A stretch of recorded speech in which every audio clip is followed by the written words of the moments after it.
Have you ever heard the saying, "Good things come to those who wait"? Well, in ancient Vietnam, there was a story that took this idea to a whole new level. It's a tale of a hard-working young man, a greedy landlord, a beautiful girl, and a seemingly impossible task. This is the legend of the bamboo with 100 nodes.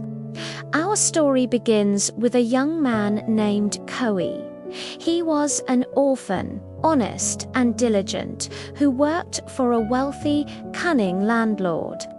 The landlord had a stunningly beautiful daughter, and Coe, like any young man, was completely smitten with her.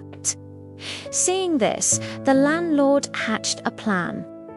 He wasn't about to give his daughter away to a poor farmhand for free, but he saw an opportunity to exploit Coe's feelings.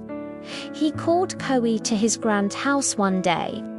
"Coe," he said with a sly grin, "I've seen how hard you work, and I've noticed how you look at my daughter. I'll make you a deal.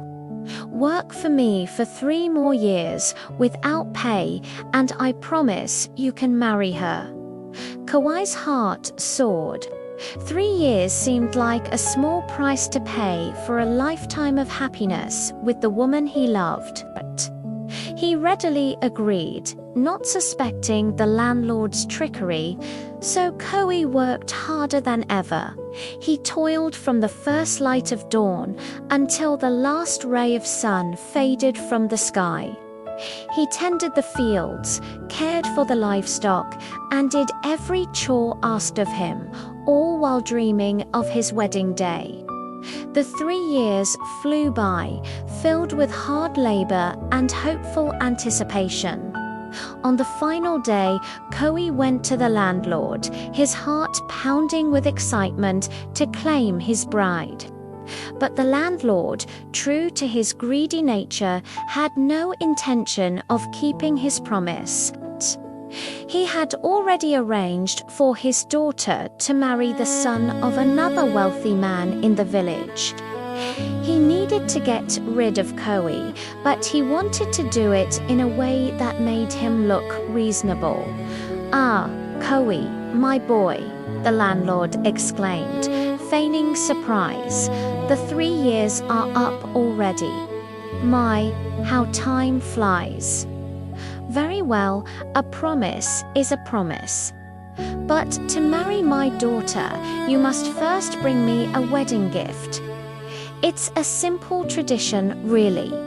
Coe's spirits lifted. "Anything, sir. What must I bring?" The landlord stroked his chin, a cruel glint in his eye.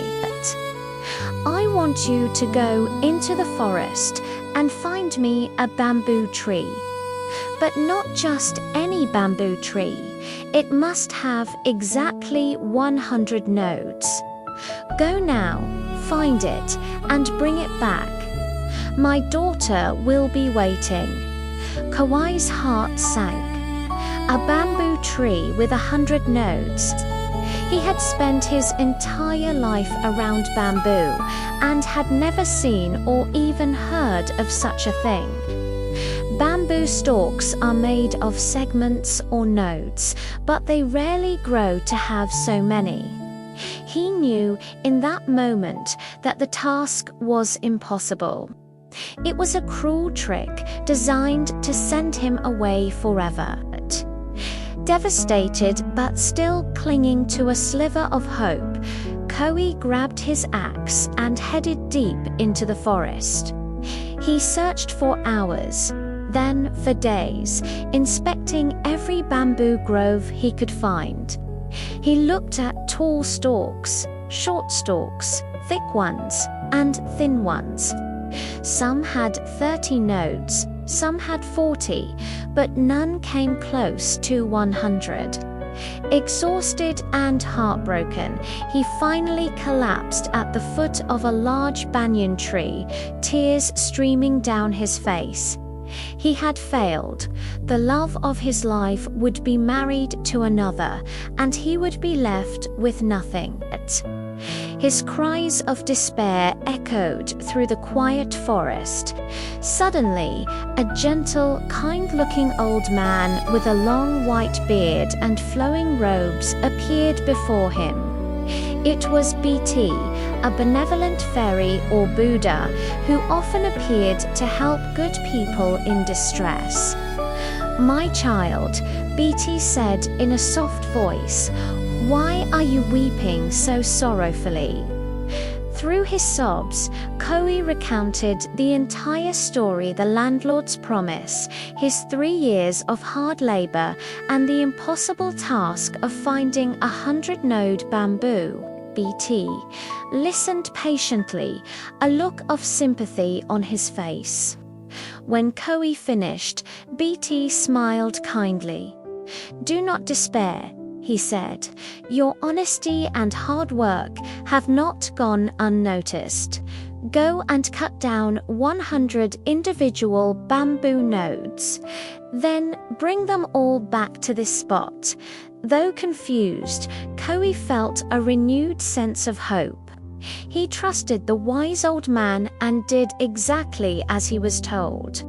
He spent the rest of the day cutting 100 separate bamboo segments and piled them up before BT.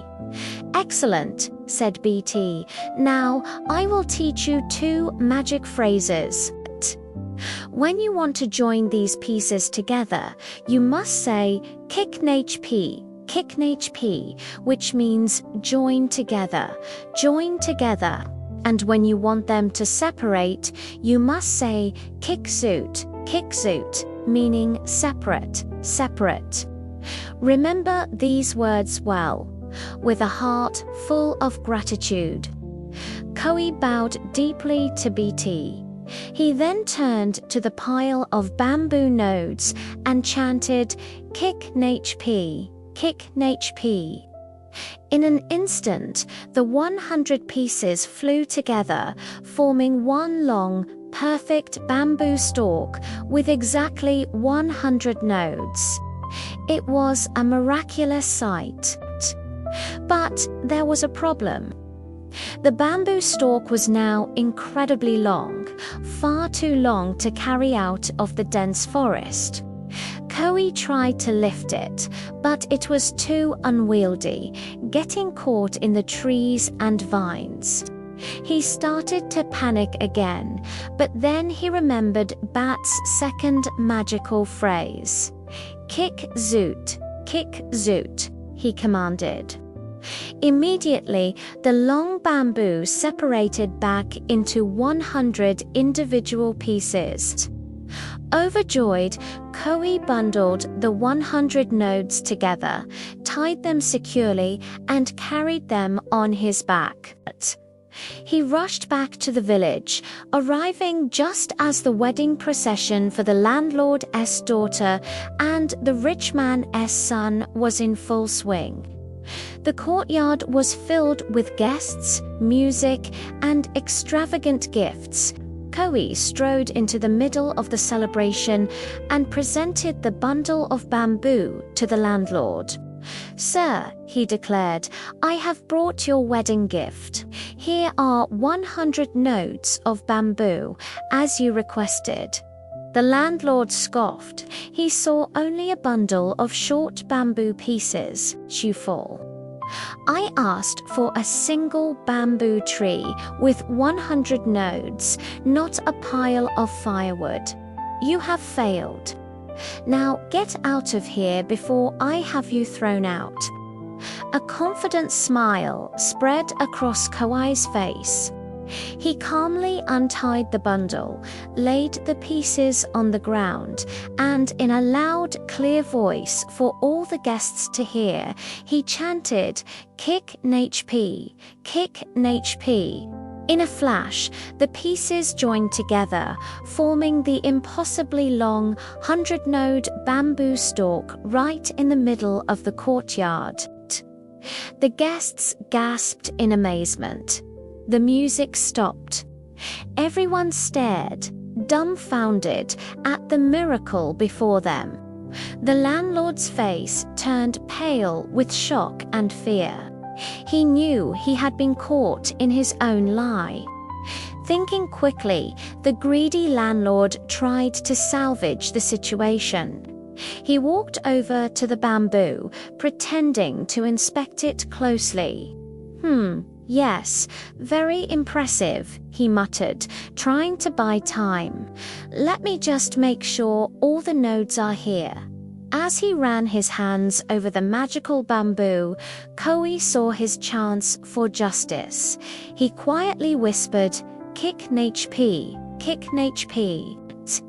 Instantly, the landlord found himself stuck fast to the bamboo stalk. He cried out in alarm, trying to pull his hands away, but they were fused to the wood. He panicked, hopping and shouting, but he was completely trapped. The wedding guests, who had now realized the landlord's treachery, began to laugh at the ridiculous sight. The landlord begged Koei for mercy. "Please, Koei, let me go. I was wrong. I'll keep my promise. You can marry my daughter. Just please set me free." Koei looked at the beautiful bride, who was now smiling at him, clearly happier with this outcome. He then looked at the pathetic, trapped landlord. He had won. With a final command, he said, "Kick suit, kick suit." The landlord was immediately released, and he scrambled away in shame. The other rich suitor and his family, embarrassed to be associated with such a deceitful man, quickly left the party. The wedding was called off, and so Koei, the honest and hard-working farmhand, finally married the woman he loved, all thanks to a little bit of magic and a lot of integrity. And that is the legend of the 100-node bamboo, a story that has been told for generations in Vietnam to teach a valuable lesson, that greed and deceit will eventually be punished, while honesty and kindness will always be rewarded in the end. Thank you so much for joining me for this ancient tale. If you enjoyed this story and want to hear more legends from around the world, don't forget to hit that like button and subscribe to the channel. Let us know in the comments which legend you'd like to hear next. Until then, stay curious.